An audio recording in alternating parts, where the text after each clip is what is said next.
just because you're scared, so what? Go over there and like throw up in the bathroom or something. I don't know. That's what literally it happens. Girl, just figure it out.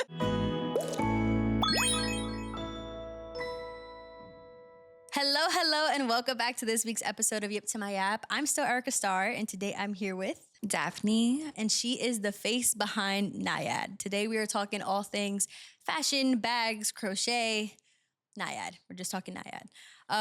So after saying it far too many times than I should have, how did you come up with the name for your brand? So it's kind of crazy because I knew what I wanted my brand to be. I just didn't know what I wanted the name to be. Mm-hmm. I knew I didn't want it to be my name. But I wanted to be related to me somehow. So I started to do my research. I knew that I wanted my brand to start off as a women's wear brand. I wanted it to be something that symbolized women feeling beautiful and just so confident in what they wear. So I came up with Naiad because in Greek mythology, like a Naiad is like a beautiful spirit, female spirit. Mm-hmm. And it symbolizes purity and femininity. So I named it Naiad. And funny enough, there's like a story of like a Naiad named Dafne. Really? Yeah. And she turned herself to a laurel tree because some guy just kept bothering her and she didn't want him. I swear. And I was like, you know what? This is kind of cute. So I was like, I'm going to use Naiad. Why not? And I liked it because I wanted to start with crochet. So in the back of my mind, I knew that I wanted to do crochet, but I just didn't know how. Mm-hmm. So I kind of went through trial and error, but I was always going to land back on crochet because I felt like I was really good at it. And with my crochet clothes, I wanted it to be very feminine, like by the water, ethereal. Mm-hmm. So it was like perfect. You know, it's interesting you say that because like even the shirt I'm wearing right now, when I got it, I was like, oh, it's giving fairy core. Like I was just like very like cottage like. I could just like I'm just floating, walking through a field. Yeah, that's so interesting. I didn't know what a Naiad was and I didn't want to Google it because I wanted to find out through you. But that is so cute. I like that. And they're always like by bodies of water. And I don't know. They're just, I was like, this is perfect. Oh, that is so nice. Okay. So let's bring it back to the beginning when just the idea of Naiad first came into your brain. Like that you know, I don't know if it's you were just crocheting one day and then you were like, I should make this a business or I should branch out and do a lot more. Like, how did that happen? It's kind of crazy. When I was younger, I used to say I wanted to be a fashion designer. But as I got older, I was like in elementary school, at the About Me project. I used to be like, when I grow up, I want to be a fashion designer. Yeah. And then as I got older, I like kind of shifted away from that because it just wasn't realistic, I guess. Mm-hmm. But I was still creative in some capacity. So I used to crochet as a kid.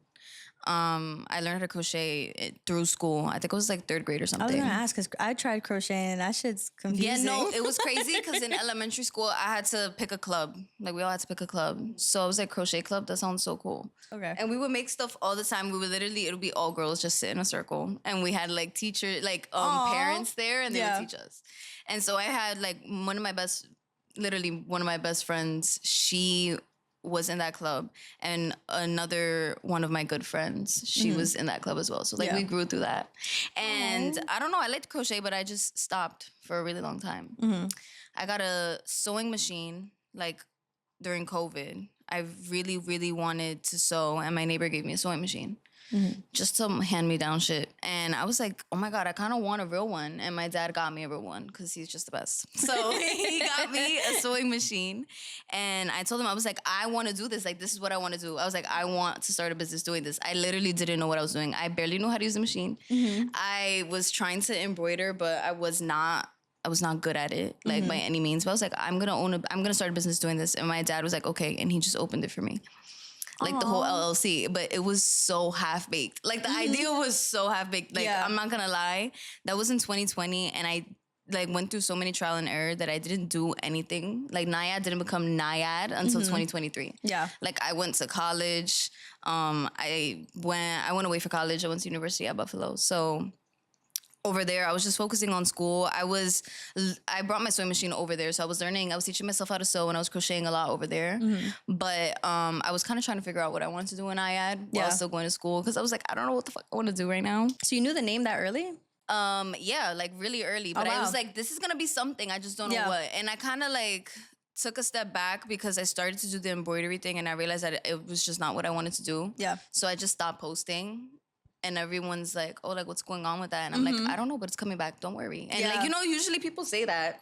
And you're like, okay, it's coming back. Yeah, and I'm like, no, this shit is going to come back. I don't know what it's going to be, but it's going to come to me. And it came to me. It's going to come to me first before it comes to you. No, literally. So when I graduated in 2023 from college.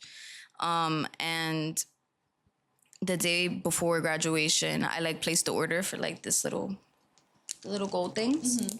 And I told my dad, and I had like a mock-up of like the bag that I wanted it to be. Yeah. And I was like, I'm going to sell this. Like when I graduate, this is what I'm going to do. And he was like, and I was like, I'm going to get a job. Don't worry. But this is what I'm going to do in the meantime. Cause it was looking like getting a job was impossible. Yeah. So yeah, I made the bag. I moved back from school and I just started selling them. I started making them and selling them. So like, how important would you say it is to have like family that supports you that hard? It's that everything. Much? Yeah. Well, like I feel like my family is just like very overly supportive in like the best way. No such thing as overly supportive. Like some people will be like, okay, like my parents do this for me, and I'm like, my dad, my mom, my sister, they will do anything, like literally anything. So my dad, he was like, he's a business owner himself. So when he heard I wanted to do that, he was like, hell yeah. Yeah. And so he was like, yep, that's what you're going to do? Okay, let's do it. I've also had, and like at that point, I was like a 1-year span of me going through like 8 jobs because I just hated every job. I was like, you know what? Never going back. I like went through so many jobs and I was like, I just don't want to. Like, I don't want to work for people doing dumb little minuscule things for no money. Like, I just want to figure it out. My dad was so supportive. So I feel like family is a really big part of it. My sister, when I do like pop-ups and stuff, she's there with me. She loves like doing events and stuff. So she helps me set everything up. My mom, she always wants to like help me sew and like package stuff. That is so great. And I don't let her, but like I should. I'm like, when I need more help, I'm gonna call you. But like right now, like I'd rather just do everything by myself. No, that is so great. Because I feel like there's like this weird thing that when you have supportive family, people think that you're like spoon-fed and that, you know, you're spoiled. And it's like, oh, of course you have that. It's like, no, my parents just loved me and I come from a really supportive, warm home. And that's supportive for anyone. Like, what do you mean? Exactly. And it's honestly, it's not easy. Like, even though I have the support, that doesn't mean that like it's easy. Because doesn't mean it's unlimited. You can have all the support, but if you don't do the work, then it's nothing. So like someone can give you all, like you could have gotten that sewing machine and done nothing with it. Exactly. Yeah. And I did for a little bit, but I figured it out, you know? So it's all about what you do with what you have. And why not? Like even if my dad didn't want to open the business, he didn't take that initiative, like I still would have figured out to do it myself. Like, you know, like it just happened so fast, and I don't know why it happened so fast. Maybe I'll figure it out in a few years. Yeah. No, but if anything. But right now I'm like, why did I jump into that so quick? But whatever. Yeah, but I feel like it probably put the battery in your back. Cause like after like it exists as an LLC, you're like, I don't want this just like floating around. No, that like, was what am I gonna do with it? Like I would literally do all my work in school. I'll be chilling with my roommate. And I'm like, oh my God, like I have an LLC. Like, what the fuck am I gonna do? And then she's like, she'll see me like making shit. She's like, what are you doing? I was like, I don't know. I was like, I don't know. We're gonna figure it out one day. Yeah.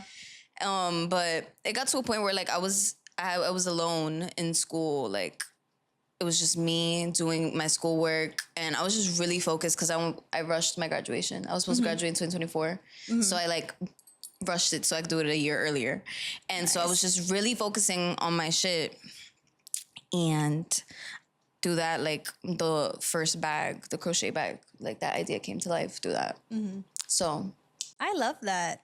Like, I don't know, because I feel like we don't have like super similar paths, but I did the same thing where I left school early. I finished the semester early. I don't know how you did a year. That's crazy. Like, but yeah, everybody's I don't know. I love that because I am I'm someone who tells people all the time, like, just put in the work, do the damn thing. Like, it's Yeah. doable. You just got to make it happen. Like, if you want it bad enough, you're going to do it. And I feel like you're one of the few people, especially young people that I know who, like, embody that. Because it's, like, not to shit on a lot of people that I know, but people make excuses. Yeah, they do. At this point, it's just, like, it's annoying, and I don't do pity parties, and I feel like neither do you, because you were just like, well, this LLC exists. Let's get it going, because I don't have a choice. Honestly, I've always said that, like, to anyone who talks to me about, like, yo, like, I really want to do this, I really want to do that, like, how do you do it? I'm like, I don't know. You just got to get up and do it. Like, if you really want something to happen, it's just, you're going to make sure it happens by any means necessary. Like, start it and then perfect it as you go. Like, don't worry. Don't plan too much. If no one knows about it, nothing's happening. Exactly. And, like, start over, like, a million times. Who cares? Yeah. I love this. I love you. Okay, so what would you say is your inspiration, both like personally, like who inspires you to be Dafne, or what inspires Naiad as a brand? I would say that Naiad is like a reflection of me and like my experiences. Okay. So I think just how, like, what I experience is what inspires Naiad. I've had it's weird because I'll do the collection and then I'll realize the connection. I'll do the collection and then realize how it connects to me. Mm-hmm. And how, like, then I figure out, like, oh, this is actually inspired by my life some way, somehow. Like, aww. I made with the crochet bags and stuff. That was all really, like, I don't know. I just knew that I wanted to do it. I don't know where that idea came from. I like saw crochet bags like floating around and stuff on Pinterest, but like that specific idea to make crochet bags and like try and make them with a zipper and like a lining. Mm-hmm. I don't know where that came from. And then my mom is cleaning one day and she brings me like a crochet bag that I made when I was younger. And she's like, look at this. You remember this? It's so ugly. It's like a sock monkey. It's pretty cool. It looks like a sock monkey. It's like a sock monkey bag, but I would never wear it. Yeah. And it looks like a little kid bag. And my mom was like, look, you made this. That's you knew you was gonna do this. And I'm like, you know what? You kind of right. Like, I didn't know that. So that started like, I feel like my past experiences like really influence like my collections. Mm-hmm. Even with like the Paraiso collection, mm-hmm. I feel like that whole collection is what I would wear like if I was in paradise. And all I wanted to do, like when I was creating that collection, like all I wanted to do was just go on vacation. Like my life was like crazy. Like I had like the craziest 3 years of my life. Yeah. So I was like, I just want to go on vacation. And it turned into this collection. Mm-hmm. And that's like, I feel like I express myself and my experiences and my desires through the collection. That's subconsciously. Cool. I was just gonna say, it was like all your collections is just, here are my thoughts in clothes. Yeah, exactly. See, that's cool because like I feel like I see all these interviews of like designers talking and they give you this BS about like, I don't know, it's just the vision. And it's like, do you know what you're talking about? Like, what did you just say? Yeah. It sounds like a whole bunch of gibberish. No, but that was, I like that. This is nice. Okay, so when do you think was the moment that you realized like, oh shit, like this is happening? Like this is like, almost, of course, you take Naiad seriously from the beginning, but when was the moment that you were like, people are taking it serious? Like, this is something that people like, they enjoy, and that this is going to be something big? And if you thought that from the beginning, that could be it too. I don't know. I went through like everyone goes through their periods where you're like, oh, maybe this isn't a good idea. Mm-hmm. But you just have to learn how to like pivot and shift your mindset. So I think my moment was after like the fashion show that I did. Mm-hmm. I always wanted to do like a collection. I wanted it to be cohesive and I wanted to make every single thing that they were wearing. Mm-hmm. So I did like I think I had like 11 models. Yeah. And I made all of their outfits from head to toe, figured it out all myself. And that was the Paraiso collection. And when I saw like all my stuff coming together, I was like, okay, like I think I'm onto something. Mm-hmm. Like I think that was my moment where I'm like, okay, like I need to keep going. Even though like I was not making no money. Like it wasn't like a money thing. Yeah. Like it was more like I see my vision, and then when I saw how it was received by everyone else, I was like, mm-hmm. We're all on the same page. Yeah. I think I know what I'm doing. I'm just gonna keep going. Yeah. So it was more of just reaffirming like, okay, like I got this. Yes, like I had to like prove it to myself a little bit. So when I did the show and everyone was like, dude, like this looks so well thought out, and like for you to just do it all by yourself, just imagine when you have a team. Yeah.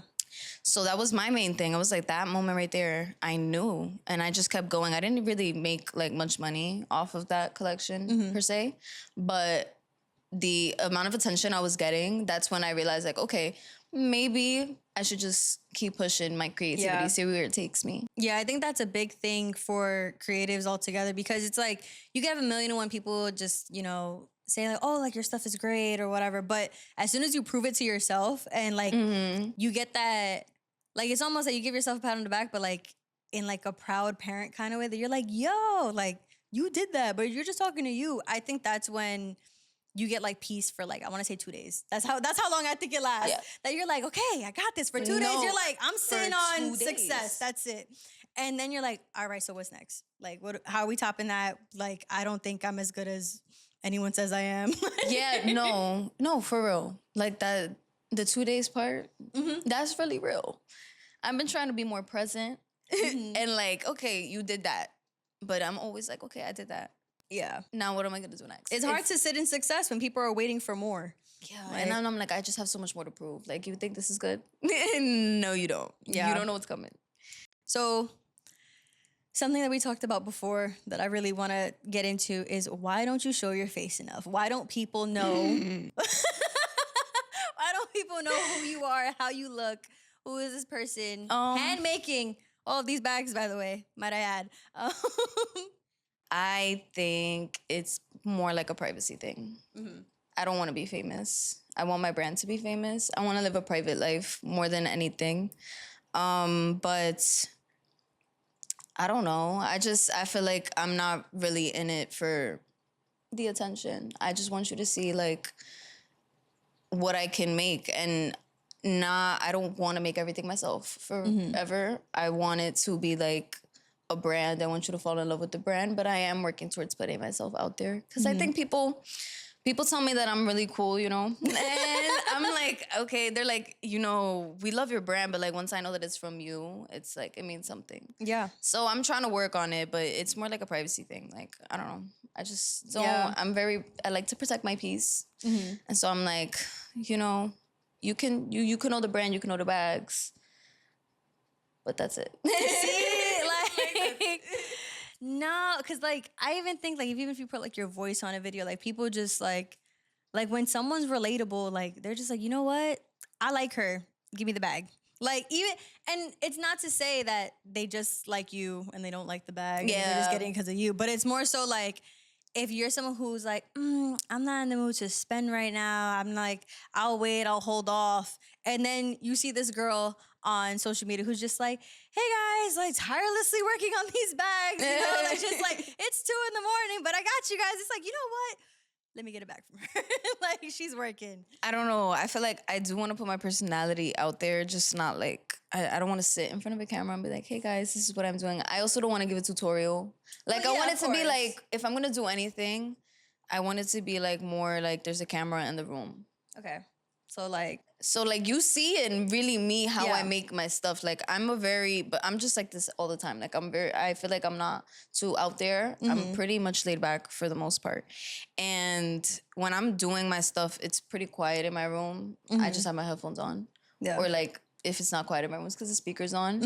And I'm just listening to music and making my bags. And I don't know. I just feel like I'll showcase more of that. But yeah, I don't know. Not too much. Damn. See, like, because the thing is that you're on a podcast with someone who is very much like, hi guys, it's me.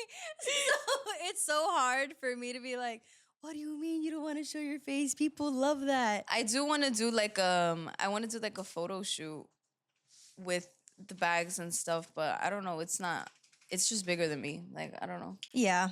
I mean, another thing to that is like, it's just humble, which is nice. That's refreshing. I don't know. I just don't want to be all like out there. I don't know. Like it'll always be me. It's always like it is. Like, you know that the brand is always you. Yeah, but it doesn't need to be like my face. You know, like it's more like my art. So that's how I think of it. But yeah, I mean, like I'll show my face and be like, hey, I made this. Like if you go on my Instagram, it's like me showing that everybody that I made that. Yeah. Like that's like really what my Instagram like, these is are for. my babies. Like Exactly. look at them. But the reason why it's like separate is because I don't know. I want there to be like a difference. Like, okay, I'm Daphne. And then like there's also Naiad. Like, cause I do a whole bunch of different things besides just Naiad. So yeah, I don't know. Cool. Well,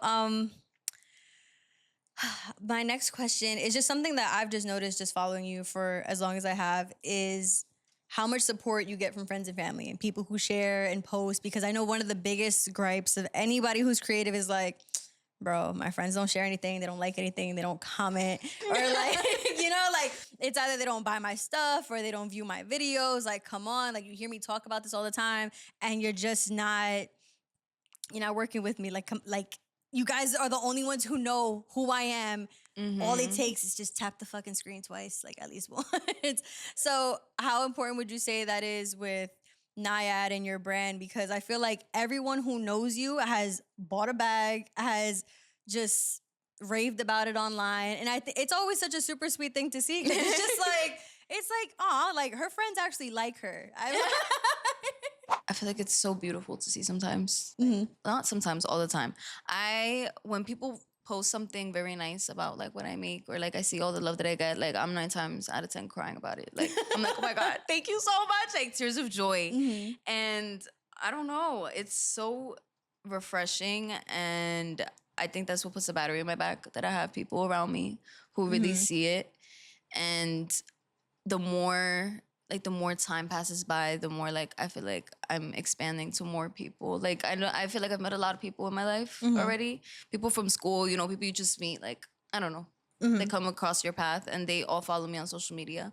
But as like I drop more things and as time passes by, I see more people like instead of like my immediate friends, like branch out and they're like, oh my God, no, this is actually really good. And I feel like that's just what makes me want to keep going. No, I think that's so great too, because even with me with the podcast, I noticed like, of course, you know, whatever friends and family, wow. Friends and family. Whatever friends and family actually do like my stuff, share my stuff. I'm like super appreciative. But then there are people who don't know me who like organically found my page, who are consistently liking and commenting, and I'm just like one time someone felt like, I don't want to use the word entitled because it was a mix of emotions. Like they said something to me that, like, it was okay. I'm just gonna say it. So because I don't want this person to know that I'm like talking about their DM.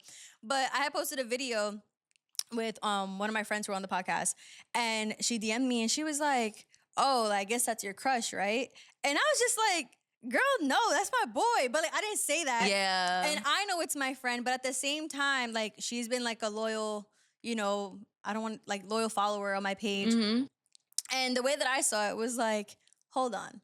You think you know me enough? Like, so that means that you're like watching my stuff and you feel some kind of connection to me to hit me up like we're friends on some like, oh, like you like this guy. And I was like, you know what? I'm gonna let it slide. I said no. And then it was funny too, because when I responded, I was like, actually, that's the guy who introduced me to my boyfriend. And then she was like, oh, like, my bad. Okay. Yeah. So I think it's nice when you have like complete strangers who just feel connected to you, to your brand, and it's just, you know, it's like, yeah, we're friends now.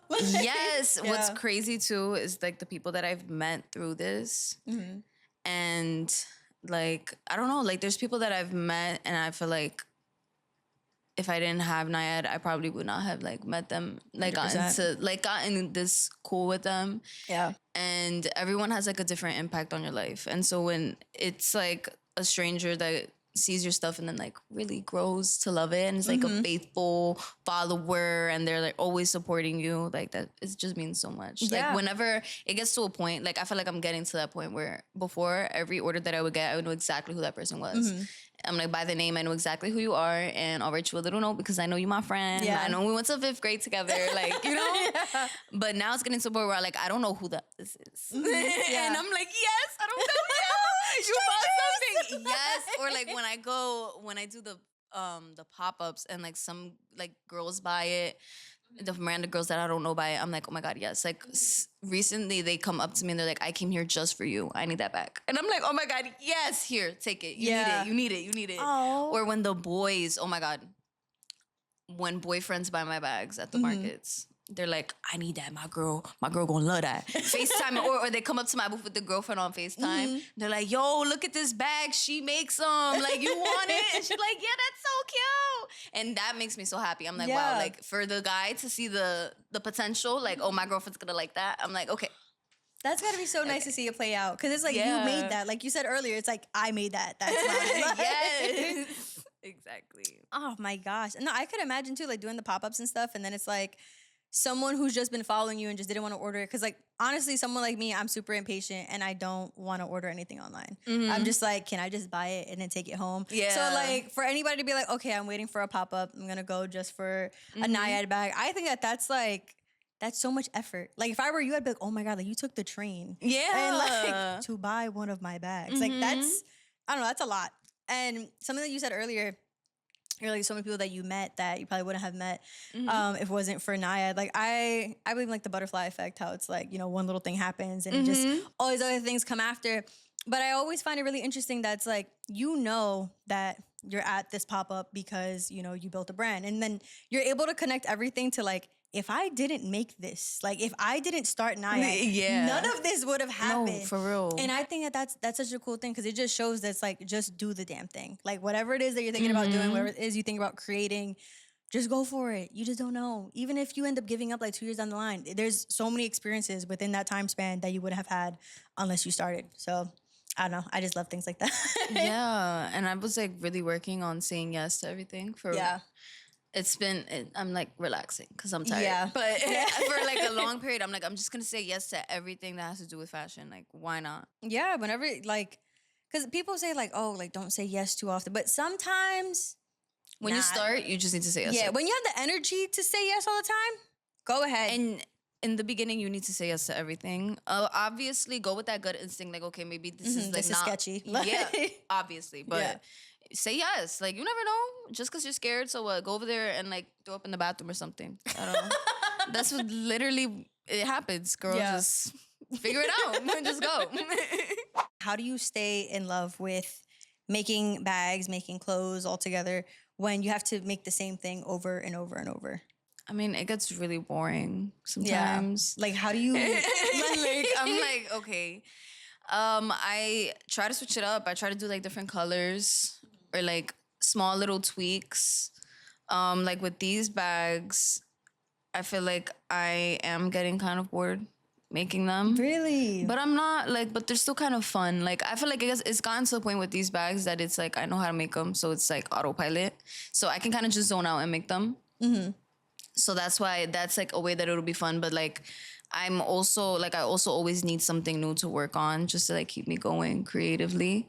So even though I make these bags in different colors and like I'm working on different sizes and stuff and I'm putting them out there, switching that, like those little things up alone, like makes it a little more fun, but also having like a new project simultaneously. Like I was just going to ask, like, I know that I feel like at least for the Fortuna bags, from what I saw on social media, I feel like there was like a boom. Like I feel like for this bag, it was just like, everybody kind of wanted one. And, you know, you were able to get to like your 100th bag recently and stuff like that. So I was wondering, like, when things are like that exciting, at least to like the consumer, are you working on like projects in the background and like racking your brain for like, okay, like what's the next bag? Okay. Because I know that like this is not going away for a long time. I'm going to keep pushing it out as much as I can.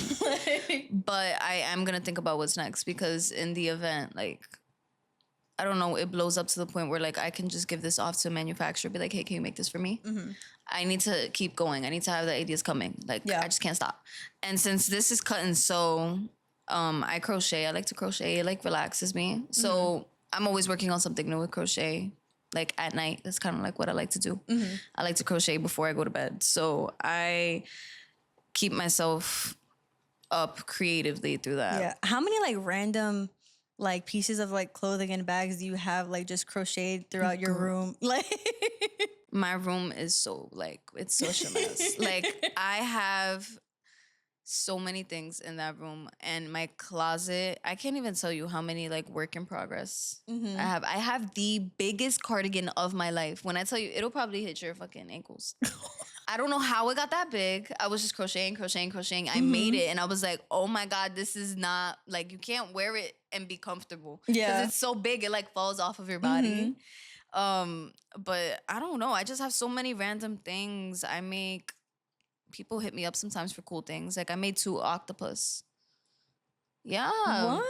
I crocheted octopus. That was pretty fun. I don't know. I never did that before. I never made a stuffed animal before, but I wanted to. So I get like, you know, creative through that, like random side quests. Sometimes people hit me up with cool things. That's cool. Because I always say customs. Like people don't think that. I'm like, it says it in my bio. Like just DM me and I will literally make it. Yeah, like I will make it. How are you confident enough to know that you can make it? Is it like a pattern that you look up? Yeah. Like, okay. So definitely for the octopus, I had to look up a pattern. Yeah. And like the person who hit me up, she was a designer, so she found the pattern. She's like, I just need you to make this. Oh. And I'm like, okay, yeah, of course. That's like. She's like, I just need 2 for a photo shoot. I'm like, okay, let's do it. Nice. Okay. But other than that, like making my stuff, it's like starting with a pattern, adjusting it, making my own pattern is what I'm working on right now, and I'm failing, but we're pushing through. Okay. We're pushing through, trial and error. Yeah. And yeah, it's just you just gotta do it right and then do it wrong. Just fail a bunch until you get it right. Like, so I mean, you might have just revealed it, but what would you say is the biggest lesson that you learned through Naiad? I would say success doesn't come from like monetary value. It does, like when you're thinking of financially. Yeah.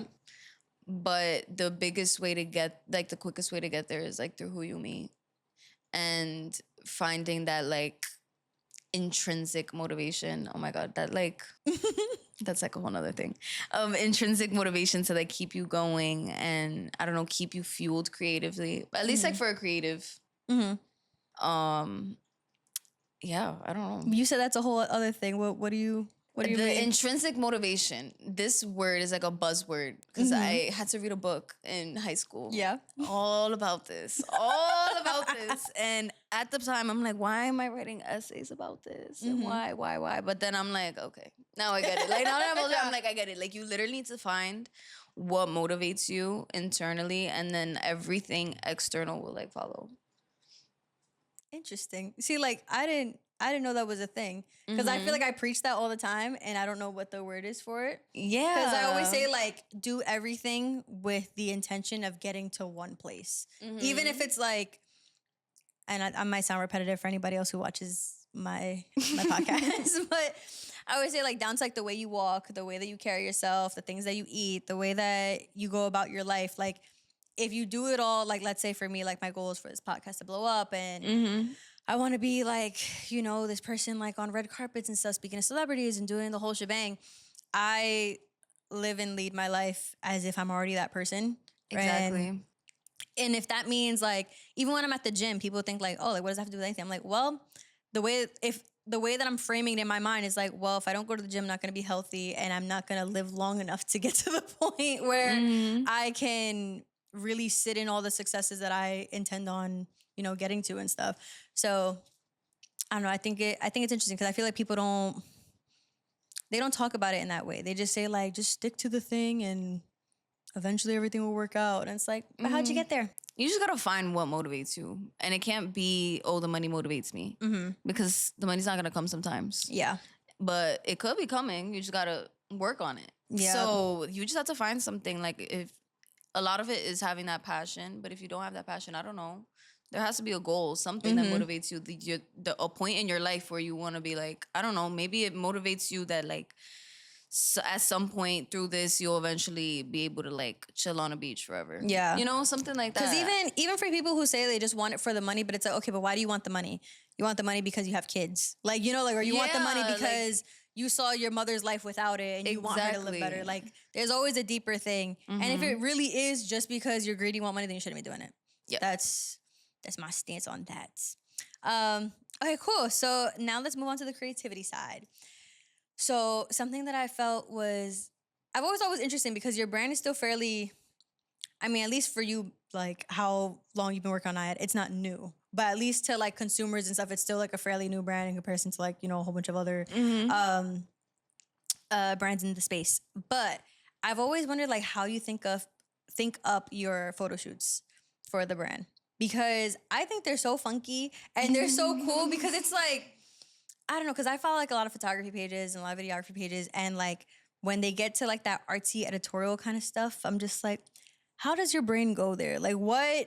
Like, you know, when it comes down to colors or using like a fisheye lens or even like, you know, especially the Fortuna photo shoot, like that one, I thought that was cool as fuck. Like with the chopsticks, With and the strings. chopsticks, I was like, oh, this is cool. So how is that born? How does that happen? I'm gonna bring you down memory lane. So it started with Amanda and Ruby. Okay. I don't know. We know each other through like being from Brooklyn, Williamsburg, I guess. And so we met each other through there. And Ruby's like a stylist, and Amanda is a photographer. So Ruby asked me if I wanted to be a part of a shoot that she's doing. Like if I wanted my bags, whatever. And I was bored, and I was like, yeah, why not? This seems pretty cool. It was free, so why not? We did our first shoot. My friend Vanessa was a makeup artist, and it was really cool. They brought their friend Camila. She was the model. That was so much fun. But I never did a shoot ever again after that. Like I just, I was like, I'm unemployed. I can't pay nobody to do this. So whatever. We're just gonna keep going. After the fashion show, I was like, I need to get these, like, I need to get these clothes and pictures. Yeah. But I was kind of over the clothes because it was like October, and I'm like, okay, and I still have no pictures of these clothes. Like it was like a pressing thing in my mind. I was like, I need this for like my portfolio or something. And a photographer hit me up. His name was Ozzy. I don't know how he found me. I don't know. He just DM'd me, and he was like, hey, I really love your stuff. I would love to do a photo shoot. And I go on his page, and I'm like, God damn, this is nice. He didn't have that many followers, and I'm like, this is amazing. Like you're really good. Yeah. I'm like, sure, why not? And so I didn't even know what he looked like at the time. I was like, whatever happens. I was getting cool pictures. No, I was like, I'm gonna just make somebody come with me. Whatever, we're just gonna make it work. Yeah. At that time, I was starting.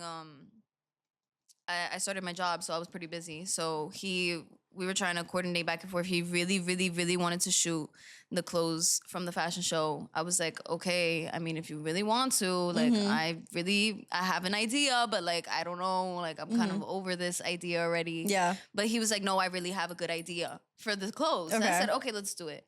And we had the same idea. So I was like, okay, yeah, you can do it. You can do it. So he was like, do you want to pick the models? Can I pick the models? I was like, oh, I'll look. And I got my friend to be a model, Maria, and then he got another model. And I gave my friend Maria all the clothes because I couldn't go to the photo shoot because I was too busy. And she met up with him. They went to this garden in Yonkers. And I think I know the garden. It's called Untermeyer's. Yes. I've been there for some shoots. It's beautiful. So he went over there. It was really cloudy and like kind of cold. And I messaged him. I'm like, are you sure? And he's like, yeah, like we good. Like I don't need the sun. Like I got it. Like I got somebody. I'm like, okay. So they do the photo shoot, and my friend texts me. She goes, yo, you don't know like what he's cooking up. Like he's doing he's really good. And she's like, and he's respectful, whatever. So he did the photo shoot, and then I get the pictures like a week later, and I'm like, oh my God. Yeah. I was like, wow, I love this. And he told me, he was like, this was so much fun. Thank you so much for like letting me like use your stuff. Like I hope we could work together in the future. I'm like, yeah, we need to do it like immediately. So then we like I told him, I was like, I'm coming up with something new and I'm gonna hit you up. So we did another shoot. I got a studio and somewhere in like downtown Brooklyn. I hit up Lauren. We did the photo shoot and we did Fortuna. And I wanted to do that as like promo because I was gonna do a pop-up and this was gonna be like my comeback because I was kind of on a hiatus. Yeah. So I was like, okay, I need to do this photo shoot. I had to get the newspaper and I told him I was like, I really need the newspaper. Yeah. But everything else, like, I don't know, just make it look nice. And so we had the idea and we just shot that and he edited the photos very nicely. And it came out really cool. I don't know. It kind of just like all happens last minute. After that shoot, everybody really loved that shoot. A lot of people came up to me. They're like, the newspaper, the bags, they look so expensive. It looks so luxury. No, like it looks legit. Yeah. Yeah. And then I put I had the idea, like whenever you see the words like on the pictures, like that's just me putting that on in Canva after I get the pictures. So I got it. And when I put that on there, everybody was like, this is like giving editorial. So like I'm trying to keep that whole like magazine look. So we did that one. And then the mini Fortuna came out, and it was really Ruby and Amanda. Ruby hit me up. She's like, what if, she's like, the little bag would be so cute if you had like these big chopsticks. And I was like, so let's do it. Yeah. And she was like, okay. And so her sister has a studio, and we all met up. We got their friend Kiana to be the model. I made a bunch of bags, brought a whole bunch of yarn. My sister set up like a dinner table, and that's how we did the shoot. And I told them, I was like, you need to do the chopsticks with the little bag. Photoshop the little bag in the eye. One. Yeah. And they were like, oh my God, that's super cute. Because we were she was holding it with the chopsticks. And then we're like looking at it. We're like, oh, this is cute. This is cute. And I'm like, I think I have a really good idea, guys. You're going to need to trust me on this one. And then they did it, and it was so good. Yeah. No, I think it was so cool. I just thought, like, I don't know. Like, there are just certain things where it's like, I don't know, I feel like there are some like haters who'd be like, well, isn't it obvious you should do it if it looks like a fortune cookie and use chops? And it's like, no, but you didn't think of it and you didn't do it. I feel like once it's done, you're like, oh my God, like that's cool. Like, I don't know. That's one of those things that I enjoyed it. I really liked it. Oh, thank you. Honestly, when I did it, I made the bag and I was telling people like what I was going to call it. And they were kind of like, why? And I'm like, kind of look at it, and then they're like, oh yeah. And I'm like, I like it because it's not too obvious, it's not tacky. Yeah. So yeah, I don't know, I like it because I told you before, like, it doesn't look like a Temu bag that's meant to look like a fortune cookie. It's like, no, it has the essence of a fortune cookie. Like, it's cool. Like, it would have been overkill if you had like a fortune, like a big ass, like blocky, weird fortune hanging off the side. Like, that's when you start getting tacky. It's like, it's not. It still looks cool. Like, when somebody sees it, like, because I think what it is that I personally like it because I like things that feel expensive, but it's still quirky. Like, I feel like once things get too, at least luxury to what people, call luxury, they lose all like character. Like, it's not like funky and cute anymore. It's just more like, well, it's a bland thing that an old lady's probably wearing to the opera, and it's like, I get that, Like, what's crazy is that I love bags, and I follow like small. I wouldn't say small. They're like blowing up now, but they started small, like small bag designer bags. I don't own like any like Gucci, Louis, none of that. But I have. I really love Siriaco. She's Dominican. I believe she's from the Bronx, and she makes these amazing bags. Like, my sister bought from her first drop a few years ago, and now she's like Blue Ivy's wearing her shit. Like, she's killing it. She's killing it. And I love her bags, and so she's like a really big inspiration for me in that sense, because her stuff is like, you look at it and you're like, oh my God, like it's not serious, but it's serious. It's sophisticated. You know what I mean? And same thing, I love Luar because it's like strong, but still like the shape is like really like different. Like, you don't see a bag that has like a really strong structured handle. Like, I don't know. I like things that are different, but still can be used for like everyday use. I feel like it's like the line between like what, like, I don't want to say old heads, but like, older people would be like, oh, that's what the kids are wearing these days. But mixed with like the kid who was wearing funky stuff when they were younger, who finally grew up. Like, I feel like it's like a combination of those two types of opinions, and it's like, poof, here's what we came up with. And that translates when like I see like different people buying my stuff. Like, when I see like older women getting the bag versus like really like younger girls my age, I'm like, okay. I feel like once you get like a little bit of everybody, you're like, okay, cool. No, like, I love the bag. So, what would you say makes the perfect bag? Like, do you think, what's more important, like aesthetic or function? Like, is the perfect bag one that can hold a shit ton of things? Or is the perfect bag like those little like ones that could fit on a fucking keychain that people just hold? Okay. It's both. You need to have a healthy mix of both. Okay. You need to have a healthy mix of both. So, I think it's all about what you need it for. Like, if you need a work bag, yeah, it needs a zipper and it needs to fit your laptop and stuff like that. But if you want a cute bag that's like big enough to fit anything, like anything you want, then just because you're like going to brunch and you're like a girl that carries mad stuff in your bag. I don't know. Yeah. Some people are just like that. Yeah, that's me. Yeah, they just have mad stuff in their bag. You can just does it need a zipper? Like, I feel like you have to like weigh your pros and cons. I love both. Like for this one, for example, it doesn't have a zipper.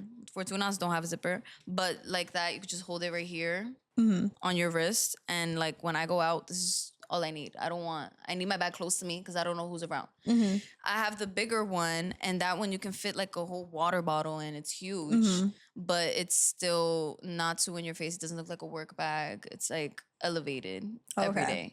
And I don't know. I think a perfect bag is just like what you need it for. Like I have a long champ for my work bag because I need that. Like I feel like that bag just does not fail me. Yeah. So I just need that bag. So that's the bag that I use. Mainly because it has a zipper and stuff, but it's all about the purpose. Who would you say you go to for constructive criticism?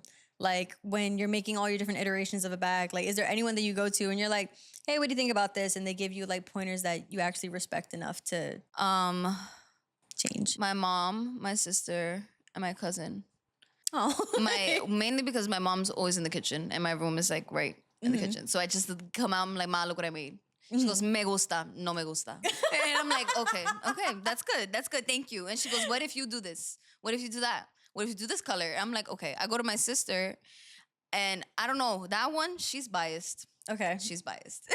She'd be like, I love it. And I'm like, okay, you always love it. I need you to love find me, something. so you love it. Like exactly. But then she'll be like, what if you do this? She gives me a lot of good ideas too. Okay. Like I did, it was like almost like a white suede of the Fortunas, and it had like the red in the inside. She was the one who told me to put the red in the inside. I was like, I don't want to buy a fabric. Can you pick one of these? I don't know which one looks good. I need help because I'm indecisive. Just pick one. Yeah. She was like, red, do red. So everyone loved that one. I sold out. I don't have no more of those. And then my cousin, she was the one who came up with the mini size. Oh. I made the big one. We did the market. It was doing so well. And she's like, you need a mini. And I was like, you know what? I do. And so I made her one for Christmas. Oh. And she was like, sell it, Daphne, sell it. Everyone's going to love it. And everyone loved the mini. So yeah, I just go to them. My mom loves clothes, bags, shoes. My sister, and so does my cousin. Like we all really love putting clothes on. So I feel like your family is your niche. Like that's who you're selling to. Exactly. So I feel like it's good to have their judgment. Like my mom to this day will tell me that I need to find a bag. Find a way to make a bag with a zipper. So like it's always them that I go to for the constructive criticism, because I don't know, sometimes you could be kind of in your head. Sometimes I'm too hard on myself, so I just need, or like sometimes I'm not hard enough and I just need them to come. And I think it's good to have the age range, because through your mom you understand like the functionality part, where there are people who might have not just bought a bag because there's no zipper. Exactly. Like, and now you're like, oh wait, like that, I guess that shit's important to someone. Like I don't know, like she's always been like an inspiration for me as well, because she loves bags. She always, ever since I was young, my mom loved putting on a little good outfit. So I feel like seeing that growing up as well. She loves Coach. Oh my God, this is random side note. My mom was obsessed with Coach when I was a kid. But she was one of those, she flaunted all her Coach bags. Bro, she kept every dust bag and she kept every bag real safe in its dust bag. And she had this one picture, it's gotta be somewhere up on MySpace. Bro, she had, no lie, minimum like 80 Coach bags all lined up on the couch. She was like flaunting that shit like a scammer flaunts. All the cash. I was, the money spread. Like looking back, I'm like, what was she doing? Like someone could have robbed us. Oh my gosh. But yeah, that's so, I feel like that's such a mom thing. Yes. To be like, oh my God, I love me a good bag. Yes, oh my God. She used to love Coach. But she was not too crazy about it because it had like the C. You know how they used to go crazy with that? Everywhere. And when they like started rebranding, she was on that. Yeah. To this day. I mean, me personally, I like the Coachtopia thing. Yes. Oh my God, I love that. I enjoy. It's really quirky. I was never a Coach girl, but then they have one that's like looks like a cloud. I said, ooh. Yeah, it's so cute. I enjoy. And I think it's made out of recycled materials. Nice. Okay, so Something else I want to get into, because these are all generally things that just have stood out to me about Naiad in general. How important would you say packaging is to the customer experience? Because you definitely add a whole bunch of little like extra, like when somebody gets a Naiad bag, they're not just getting this random box you found with, you know, maybe some, you know, what's the word? Like construction paper stuffed in there in a bag and boom, here you go, here's a bag. Like tell me what the thought process is for that and how you thought about the packaging. I love bags, right? So I've bought bags from people, and it's all about the experience at the end of the day, how you receive it, how you feel when you get it. So every bag that I got, it was like focused. They were all packaged very nicely. It felt like I was, you know, it was an experience. So I needed to emulate that. So I liked how the Zara boxes were brown. But I didn't like that they weren't like the ones that you just open. It's all about like how easy it is. Like I didn't want it to feel like opening an Amazon box. Yeah. You know what I mean? You got the scissors and the knife and you're just like, duh. Yeah, like I want it to be like you open it, you're like, oh my God, thank you. Like your it's a packages look gift. like a PR, yeah. You know what I mean? Like I want it to be a gift that you paid for. Like you got yourself this, it's a gift. So I had to make it like that. And so it's very simple. I feel like I don't do much. It's just a box. I don't know. I don't think it's and just my a box. sister, like it's the logo. Like I have the logo and I send my sister the logo. She cuts it out on her Cricut and we just stick the sticker on the packaging. And that's it. That's pretty much all I do. Yeah, but the little note inside. Oh yeah, that's but you cute. always gotta have a thank you card as a People as a don't small know that. business owner. As a small business owner, you gotta have that thank you card. Everybody loves a good thank you card. No, I like little stuff like that. It's nice. Like I feel like someone can make an unboxing thing of a Naiad box, and I'd be like, oh shit, like that's a legit brand. Like I feel like it adds legitimacy in how serious people take you. So I don't know. I think that's something I like about your brand. And considering in the beginning, when I did the crochet bags, I would make dust bags for the crochet bags. See, that is so and I would cute. embroider the dust bags myself and sew them myself. See, that's nice. It was very nice, but it was not. It was very time consuming. Yeah, it was not efficient. Got it. So that's why it was in the beginning. Like I feel like with those people who bought the crochet bags, a lot of them bought a Fortuna, and they're like, "Listen, I love to see the progress. Like this is insane." And they're like, "It's so fun to like just collect them and like see how much better you get at everything." You're gonna have people years from now who are like, you know, I got your first crochet bag and I still have it in my room, and that's so cute. It's crazy. Like I have this friend, she bought like every single bag. I swear to God, I think she has like a bag from every drop. And I'm like, girl, what the? Well, and like when I start to think about it, I'm like, why? And I'm like, girl. And she's like, I just love them. Like they're so cute. I always get compliments when I wear them, and it just makes me feel so good. And you know, it's great to have supportive friends who don't ask for discounts. Exactly. That's another thing too. Yes, because she literally like, it's not even like you hit me up and you're like, hey, I'm thinking of buying this. No, she just literally buys it. I just see her name come through and I'm like, okay, girl. Aw, that's so sweet. Okay, so then where do you see Naiad in 5 years? I want to be a strong e-commerce brand. I want to do like pop-ups maybe like once or twice a year, like in the long run. Yeah. I want to be a strong e-commerce brand. So I see Naiad expanding to menswear, women's wear. I really love men's clothes. Like I do that. Like I buy my boyfriend so many clothes because it's just so fun. Like I'm like, they're so cool. Like men's clothes are really cool. And I want to tap into that. But I see myself doing all of that when I get a manufacturer. Got it. Because I need more time. Yeah. And there's a lot of things that I can't do myself. And that's okay. I don't want to do it by myself.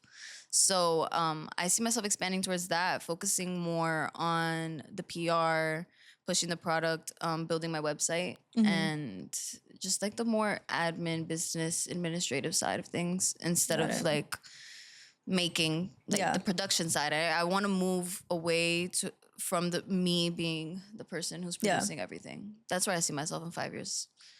I think that's a big thing to be okay with so early on. Like to be like, one day I'm going to be detached from this thing because I'm not going to lie.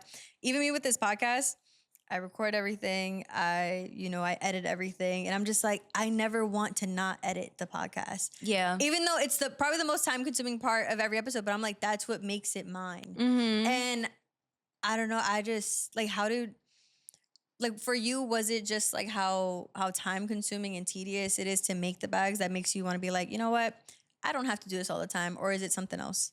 It's that, but I think that I want to be a successful business owner as much as I want to be like an amazing designer. I really want this to work in a business aspect, and I just have to like take a step back and like be realistic with what I'm willing to give up. I don't want to sit there and make 100 bags. It's not easy. Like as much as I say like it's easy for me to make the bag, when I have to make 20 orders, it's a lot for me. And I want to be able to handle other aspects of the business. It's a lot to post, to edit, to coordinate a shoot, to figure out what's next. It's a lot. I will never not be a part of the production process. Like, best believe when I get a manufacturer, if I'm not in the same country as that person, I will be on that WhatsApp. Like, send me a pic, FaceTime me. Hey, Merry Christmas. I love you. Like, I will build a relationship with them. Okay. And I will make sure that it's exactly how I want. And I will still make stuff on the side. Like, I think, hopefully, I'm able to take custom orders still, like do things myself. Except they'll be from Beyonce. Right, you know what I mean? Yeah. I don't want that to necessarily be everything that I do. It's a lot of work. Yeah. And I want to build a brand. I went to school for communications, and I took PR classes, and I really like it. I really love building a social media campaign and pushing it out. And now the more sales I get, the more like I'm drawn to the data and like pushing the data. And I'm like, okay, like I need more time to focus on this. Yeah, the bigger the audience, the more you have to work with. And you're like, oh, these are interesting sets. Exactly. Let's work with these. Yeah. So I want to shift towards that mindset. Got it. So who's your dream collaboration? Dream collaboration. I don't know about collaboration. I have dream customers. Okay. So tell me about those. Dream customers. I want Miss Monet McMichael in my clothes. I think it's only because I feel like I have a good idea of her style, and I can really make her something that she would really look good in. Got it. And so I really would love to have her. Who else? I always say Tyla, because I have like like Paraiso collection, like that beach, her, what type of music she makes. I feel like I could really make something that fits into her aesthetic. No, yeah, 100%. Because especially the stuff that she's already wearing feels very Naiad. Exactly. Yeah. She wears a lot of crochet. I think that I could make her something really nice. But more, I would really like to some way, somehow do like a Nike collab one day. I love shoes. You know that? I love me some sneakers. Since forever ago. Yeah. I love sneakers. Like, I don't know how. I don't know what. But I know we could do something cool. That would be interesting. I would love that. I would have so much fun. I would have so much fun. Like, I think Nike, I immediately go into gym brain. I'm like, could wear it at the gym. Yeah, but honestly, like, they've done collaborations with a lot of small brands. Just like they do events where you can like build shoe kits and stuff. But I would want to like a collection. Oh, like I think I could do something like that. We could make something work. Nike got that side that it's like, okay, yeah, you can wear it to the gym, but there's like an elevated. Yeah, of course. There's like an elevated side, and it's like when I go to Nike and I'm like, that is a really nice dress. How did that happen? Yeah, or you're like, whoa, this is like, that looks like I can wear that anywhere. And I feel like on a daily basis, I like to wear comfortable clothing. So I think I can make that happen, like an elevated sportswear. I think we can kill it. Cool. You heard it here first, Nike. Do the stuff. Look, and then it's with an N too. It just makes sense. Look at that. Naiad, it just Nike. Makes sense. You do like a crossword kind of thing. We can make it work. Okay. So the very last thing for the podcast, is there anything you wish you knew before starting on this Naiad journey? Or anything you wish to tell someone who wants to start something like what you're doing?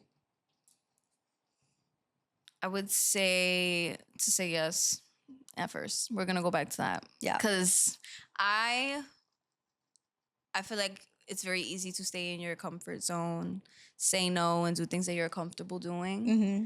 But the minute you start getting uncomfortable in spaces that you want to be in is when you really figure out if you want to be in that space. Mm-hmm. Like, there's been times where like I go to events and I'm like, no, this is not the fashion crowd that I want to be around. And then there's other ones where I'm like, okay, like this solidified for me that this is what I want to do. Yeah. And that doesn't mean like doing things for your brand. Like, let's say for people who are trying to start a brand, you don't need to attend, like, you don't need to make sure that every event you go to is for Naiad, for example. Like, I have volunteered for like Fashion Week and stuff. I feel like my first ever time volunteering, it was crazy because the stylist Ruby, she was the one who like put me onto this opportunity, and I worked with Luar in like, and I helped them sew last minute for like their fashion show, and I met someone on their team, and she's really cool, and she kind of she invited me to help out during the show, and then I got to go to the after party, and it was like really cool to see that entire ambiance, and then I think that experience was like, okay, yeah, I definitely want to enter like the luxury space, because it's like, if that's what it looks like at the top and you're comfortable there, you're like, okay, there's a space for me here. And I think that before me attending the Luar show, whenever I thought of like high-end brands, like I would think Gucci, Louis, but now it's Luar. Like, they're very much New York, very much for the people, but it's so elevated and sophisticated, and that made me realize like they know how to have fun. Like, they know how to have fun. Like, the whole thing, as serious as it was so much fun. Everybody was being themselves, and I was like, this is exactly like, I want to build my own community like they built theirs. And that confirmed for me like, okay, I'm doing this. So that's why I'm like, you need to push yourself to get into those rooms, to help out, like just be around people who have like the same mindset as you, like a creative mindset. It's hard when you're creative and you're not surrounded by other creatives, because creatives are good at the thing that they're good at, and they're always looking to plug in whoever they do know that's in that realm. Exactly. Because I feel like I'm getting very, because people talk about creatives and they always say that we're like snobby and this, that, and the third. That's it's not how it is. No. But what I will say is that like creatives own the thing that they're good at. Like, I own video, and that's my thing. And I do photography, but I'm not as confident as other people who I know, and I'm more than willing to plug whatever photographers I know to whoever needs it. And it's like, I'm not losing anything. And if anything, I'm like building a connection with the photographer. Like, no matter what, it's always a win-win-win whenever you have like a shit ton of creatives in a circle who are willing to help. Like, even that whole like girl crew you had when you were doing the photo shoot, like one's a model, one does the makeup, I'm just like, that's so great. And everyone's willing to offer their service because everyone believes in each and every other person's skill enough to be like, okay, I want my photography attached to that makeup artist and that bag brand and that model. And then vice versa. The model's like, I want my, my pictures to be attached to that photographer, this brand. Exactly. And it's just so great. And something that I just want to tell people at home, she just said the thing about saying yes. She almost said no to being on the podcast. Yeah, no, I had to think about it for like a second. Yeah, and I'm so glad that she came on. I mean, that goes back to like me not wanting to like put a face. Exactly. And here we are, being comfortable, being uncomfortable. But that's okay, because you're going to make it, and these bags are going to be fucking everywhere, and it's going to be a great time. I'm so excited for you. Oh, thank you. Okay. So I think that just about wraps it up. So thank you for watching. Thank you for listening. Any last words for people listening? No, not really. Thank you guys for tuning in. And yeah. So once again, thank you so much. Please like, comment, and subscribe. Give me 5 stars on all the listening services that you're listening on. And we'll be back next week. Bye.